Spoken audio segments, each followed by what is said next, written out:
కాళేశ్వరం సంబంధించిన కేసులో ఇప్పుడు ఒక కీలకమైన మలుపు. కాళేశ్వరం కేసు కీలకమైన మలుపు తీసుకుంటున్నట్లుగా మనకు కనిపిస్తోంది. కాళేశ్వరం ప్రాజెక్టులో అవినీతికి పాల్పడిన అధికారుల పైన ఇప్పటికే ఏసీబీ కొంతమందిని అరెస్ట్ చేసిన విషయం తెలుసు. ఆదాయానికి మించిన ఆస్తులు కలిగి ఉన్నారన్న అభియోగాలపైన వాళ్ళను అరెస్ట్ చేసిన సంగతి కూడా మనకు తెలుసు. అయితే పెను సంచలనం సృష్టిస్తున్న ఈ కేసులో, అంటే కాళేశ్వరం ప్రాజెక్టు కేసులో విజిలెన్స్ నుంచి ఒక లేఖ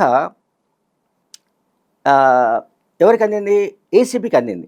ఓకే, ఏసీబీకి అందింది. ఇది మొత్తం కాళేశ్వరం ప్రాజెక్టు అక్రమాలకు బాధ్యులైన వాళ్ళు, అవకతవకలకు బాధ్యులైన వాళ్ళు, పెద్ద ఎత్తున అవినీతికి పాల్పడిన వాళ్ళు, కాళేశ్వరం ప్రాజెక్టును కామధేనువుగా పిండుకున్న వాళ్ళు, వీళ్ళందరినీ ఐడెంటిఫై చేసి విజిలెన్స్ కమిషన్ ఏం చేసిందంటే ఏసీబీకి ఒక లేఖ పంపింది.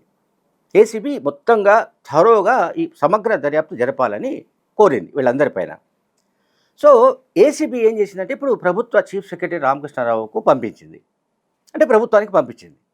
సో ప్రభుత్వం ఇప్పుడు ఒక నిర్ణయం తీసుకుంటే ఇది వెంటనే అమల్లోకి వస్తుంది. అంటే vigilance based on vigilance report ACB రంగంలోకి దిగి వీళ్ళందరిపైన విచారణ జరిపే అవకాశం ఉంది. ఇప్పటికే ఇద్దరు ఈఎన్సీలు అరెస్ట్ అయిన సంగతి మనకు తెలుసు.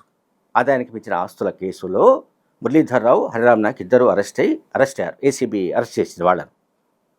ఇందులో దాదాపు 50 మందికి పైగా వివిధ స్థాయిల్లో పనిచేసిన ఇంజనీర్లు, అధికారులు, కాళేశ్వరం ప్రాజెక్టుతో ముడిపడి ఉన్న ఇతర అధికార యంత్రాంగం ఈ మొత్తం అవకతవకలకు, ఈ అక్రమాలకు బాధ్యులుగా విజిలెన్స్ కమిషన్ బేసిక్గా గుర్తించింది, అంటే నిర్ధారించినప్పటికీ పద్ధతి ప్రకారం ఏంటంటే, చట్ట ప్రకారం ఏంటంటే ఏసీబీ దర్యాప్తు జరపాలి.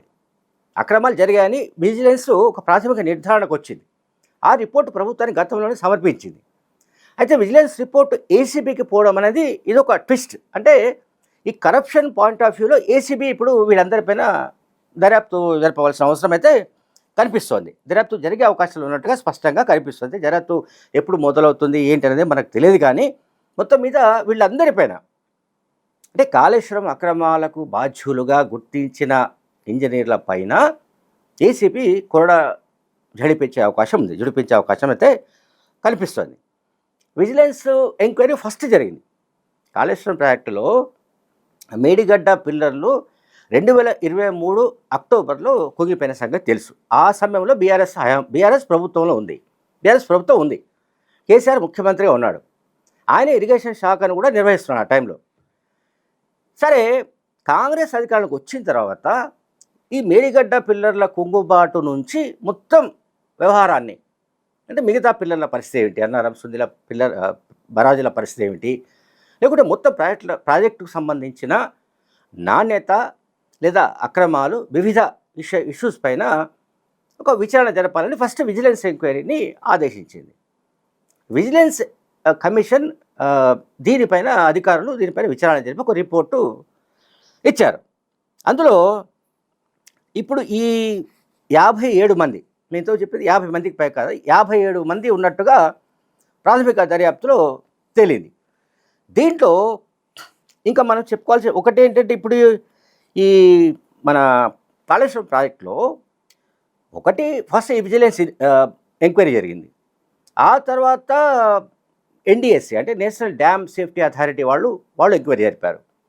తర్వాత ప్రభుత్వం నియమించిన కాళేశ్వరం కమిషన్, అంటే జస్టిస్ పిసి ఘోష్ కమిషన్ విచారణ జరిపింది. సో ఇప్పుడు 3 రకాల విచారణలు పూర్తయ్యాయి. ఇప్పుడు కాళేశ్వరం కమిషన్, అంటే ఘోష్ కమిషన్ విచారణ పైన సిబిఐ విచారణ జరపాలని రాష్ట్ర ప్రభుత్వం కోరుతోంది. కేంద్ర ప్రభుత్వానికి ఆల్రెడీ లేఖ కూడా రాసింది. సో సిబిఐ కూడా రంగంలో దిగింది. ఆల్రెడీ ప్రాథమికంగా సిబిఐ కూడా దీనికి సంబంధించిన డాక్యుమెంట్స్ సేకరించడం కానీ, ఇతర విచారణ ప్రక్రియలు కానీ ఇవన్నీ జరుగుతున్నాయి. ఇది దీనికి సంబంధించి కాళేశ్వరం అవకతవకలు, అక్రమాలు, అవినీతి, వీటికి సంబంధించి సిబిఐ కూడా విచారణకు పూనుకుంది ఆల్రెడీ. ఒకవైపు సిబిఐ అధికారులు, సిబిఐ బృందం తమలో ఎవరెవరిని పిలుస్తుంది, ఎప్పుడు పిలుస్తుంది, ఏమడుగుతుందో అని బిక్కుబిక్కుమంటున్న ఈ ఇంజనీర్లు, అధికారులు ఎవరైతే ఉన్నారో, ఇప్పుడు ఏసీబీ అధికారులకు ఈ లేఖ చేరడం ప్రభుత్వం అనుమతిస్తే, ఏసీబీ కనుక రంగంలో దిగితే తమ గుట్టంతా ఎక్కడ రట్టవుతుందో, తాము ఆదాయానికి మించి ఆస్తులు దాచుకున్న వ్యవహారం ఎక్కడ బయటపడుతుందని వాళ్ళు వణికి భయపడి వణికిపోతున్నట్టుగా మనకు సమాచారం అందుతుంది. ఎందుకంటే ఇందులో విజిలెన్స్ ఎంక్వైరీలో ఫస్ట్ వాళ్ళు చెప్పింది ఏంటంటే, కమిషన్ చెప్పింది ఏంటంటే, ఒకటి 17 మంది ఇరిగేషన్ డిపార్ట్మెంట్ సంబంధించిన అధికారుల పైన క్రిమినల్ చర్యలు తీసుకోవాలని కూడా సిఫారసు చేసింది విజిలెన్స్ కమిషన్. 17 మంది పైన, ఒకరిద్దరు కాదు. అంటే చూడండి, మొత్తం 57 మంది అధికారులు ఈ కాళేశ్వరం ప్రాజెక్టుకు సంబంధించిన నాణ్యత లోపాలు, నిర్వహణ లోపాలు, లేకపోతే అక్రమాలు, అవకతవకలు వీటన్నిటికీ బాధ్యులని నిర్ధారిస్తూ 17 మంది పైన మాత్రం క్రిమినల్ చర్యలు తీసుకోవాలని సిఫారసు చేసింది.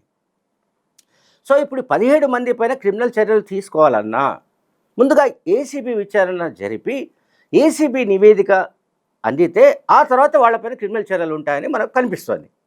అంతేకాకుండా ఈ 17 మంది పైన కానీ, ఈ మొత్తం వ్యవహారంలో బాధ్యులుగా గుర్తించిన 57 మంది ఇంజనీర్లు కానీ, వీళ్లకు కాంట్రాక్ట్ సంస్థలకు మధ్య నేరుగా లావాదేవీలు జరిగాయా, లేక కాంట్రాక్ట్ సంస్థలకు ప్రభుత్వానికి మధ్య జరిగిన లావాదేవీల్లో వీళ్ళకి ఏమైనా ముడుపులు ముట్టాయా, అంటే వీళ్ళు దాన్ని బైపాస్ చేసి, అంటే ప్రభుత్వాన్ని బైపాస్ చేసి, ముఖ్యమంత్రిని బైపాస్ చేసి, ఇరిగేషన్ మంత్రిని బైపాస్ చేసి వాళ్ళు నేరుగా కాంట్రాక్ట్ సంస్థలతో ఏమైనా లబ్ధి పొందారా వంటి అనేక విషయాలను చాలా సమగ్రంగా ఏసీబీ దర్యాప్తు చేసే అవకాశం ఉంది.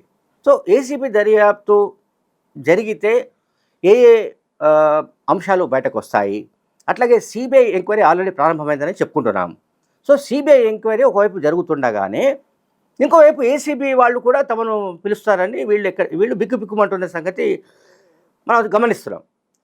అందువల్ల మొత్తం మీద ఏమిటంటే, బీఆర్ఎస్ హయాంలో అత్యంత ఘనమైన ప్రాజెక్టు, అద్భుతమైన, ప్రపంచంలో ఇటువంటి ప్రాజెక్టు లేదని బీఆర్ఎస్ పార్టీ నాయకులు చెబుతూ వచ్చారు. అటువంటి ప్రాజెక్టు నిర్మాణం పూర్తయిన తర్వాత చివరాఖరికి ఇప్పుడు ఏంటంటే అనేక మంది అధికారులు, ఇంజనీర్లు మొత్తం అందరూ ఇందులో కూరుకుపోతున్నారు. అంటే ఇందులో అనేక రకాలుగా వాళ్ళు కరప్షన్ కేసులో ఇరుక్కుపోవడం, చిక్కుకోవడం అనేది చాలా ఆశ్చర్యంగా కనిపిస్తుంది. సహజంగా ఏ రాష్ట్రంలో అయినా సరే ప్రాజెక్టులు నిర్మాణం జరుగుతూనే ఉంటాయి. కానీ కాళేశ్వరం వంటి ప్రాజెక్టు ఇవాళ ప్రపంచంలోనే అత్యద్భుతమైన ప్రాజెక్ట్ అని బీఆర్ఎస్ పార్టీ క్లెయిమ్ చేసినప్పుడు, ఆ ప్రాజెక్టు ఎంత డొల్ల ప్రాజెక్టో, ఆ ప్రాజెక్టులో ఇంతమంది ఏ రకంగా దంచుకున్నారో, ఏ రకంగా వాళ్ళు ఆస్తులు పోగు చేసుకున్నారో, ఎక్కడెక్కడ భూములు కొనుగోలు చేసి పారేశారో, ఇవన్నీ మనం కనుక గమనిస్తే రాజకీయ నాయకత్వం ఆశీస్సు లేకుండా, అప్పటి ప్రభుత్వం అండదండ లేకుండా ఇంజనీర్లు కానివ్వండి, లేకపోతే ఐఏఎస్ అధికారులు కానీ, లేకపోతే ఇతర అధికార యంత్రాంగం కానీ ఈ స్థాయిలో ఇంత పెద్ద మొత్తంలో వేల కోట్లలో కుంభకోణం చేసి ఉంటారని అనుకోవడానికి లేదు. ఖచ్చితంగా అప్పటి ప్రభుత్వంలోని ప్రముఖులు ఎవరో ఆశీస్సులు ఇచ్చి ఉండాలి, వాళ్ళ సపోర్ట్ ఇచ్చి ఉండాలి. దాని ఆధారంగానే వీళ్ళంతా పెద్ద ఎత్తున లూటీ చేసినట్లుగా భావిస్తున్నారు. Thank you very much.